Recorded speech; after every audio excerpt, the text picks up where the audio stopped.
Chère Clélia, nous allons aborder votre rapport à la musique et au cinéma.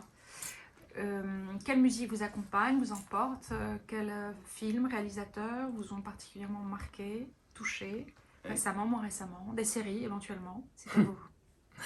Euh, la musique et l'écriture, pour moi, c'est quelque chose qui va pas obligatoirement ensemble. C'est intéressant. Parfois, pour écrire, euh, j'ai besoin, là particulièrement pour la fabrique des souvenirs, comme je changeais d'ambiance, je changeais de musique en fonction des ambiances que j'avais envie de mettre dans mon roman.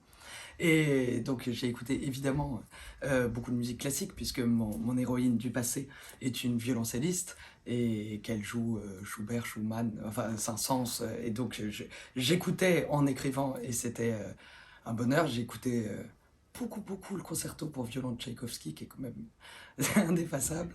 Et j'écoute aussi, avant j'arrivais à écouter de la musique classique uniquement si c'est mon frère qui me le jouait, parce que j'ai un frère pianiste.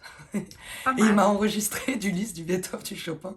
Et donc je l'écoutais tout le temps, lui, pour écrire, et, parce que je connais bien les morceaux comme ça, c'est des morceaux que j'ai toujours entendus. Et donc j'étais ravi de réécouter Mazeppa ou La Pastorale, enfin bon.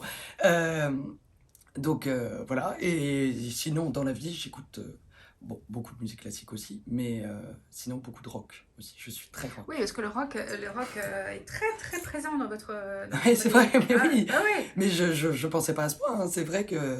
Mais en fait, j'aime tellement sortir et écouter de la musique et danser, etc., que sans même m'en rendre compte, le livre est vraiment imbibé de rock et de musique. Alors que c'est bizarre, quand je me promène dans la rue, j'en écoute pas tant que ça. Mais j'aime écouter de la musique très très forte et ne faire que ça. Je n'écoute pas de musique d'ambiance. Ouais. Alors, on va passer au cinéma. Le cinéma est très présent aussi.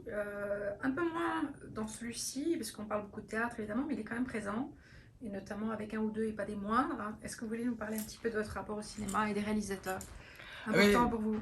c'est pas. Au moment où j'écrivais ce livre, on était confinés, c'était Mm. le hasard, mais on était confinés. Et donc on a regardé beaucoup de films. Et j'ai re-regardé toutes les grandes fresques de Lelouch.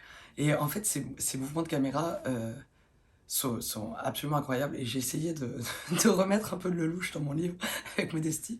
Mais dans les transitions de chapitres, une cigarette qui s'éteint, une fumée qui s'allume. Enfin bref, d'imaginer comme ça des mouvements de caméra pour faire ma description. Donc j'adore Lelouch, j'adore Rapto, mais ça va être pareil. J'aime les films cinématographiques, de même que j'aime les livres romanesques.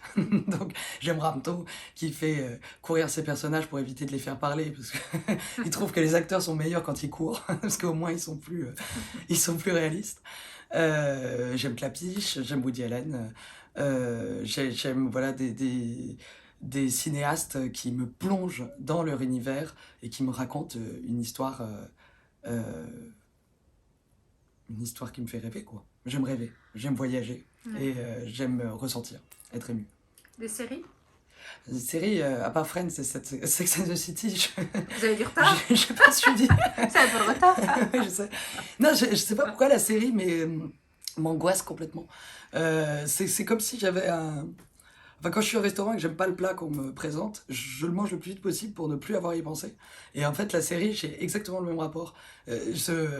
Oui, d'accord, je deviens boulimique de série, mais c'est sans aucun plaisir. C'est très étrange et C'est très. très étrange parce qu'on n'est pas, on Et n'est pas du coup, obligé j'en de regarde manger très le peu. plat jusqu'à la Parce fin. que Ouais, c'est ça. c'est mauvais pour ma santé mentale. Parce que je deviens assez dingue, en fait. Et Après qu'on n'aime pas, quand même, on a le droit de dire bah, Ouais, j'arrête là, non? je sais pas pourquoi j'ai quand même envie de savoir la fin, donc Ouais, j'ai envie de le finir, mais je le finis le plus vite possible et c'est absolument pas un plaisir. Mais Friends, d'accord. j'aime beaucoup. Ouais, ça te bien. Ouais. Sex and the City, mais en anglais. Ah bah bien sûr. Très mal traduit. Mais sinon, c'est inégalable. Ah, c'est C'est inégalable. inégalable. On peut le dire. Tellement drôle et puis tellement incroyable à l'époque déjà sur le rapport entre les hommes et les D'ailleurs, femmes. il y a du Friends hein, dans le livre. Oui, L'agent s'appelle Estelle. absolument. Absolument. Merci beaucoup. Je vous en prie.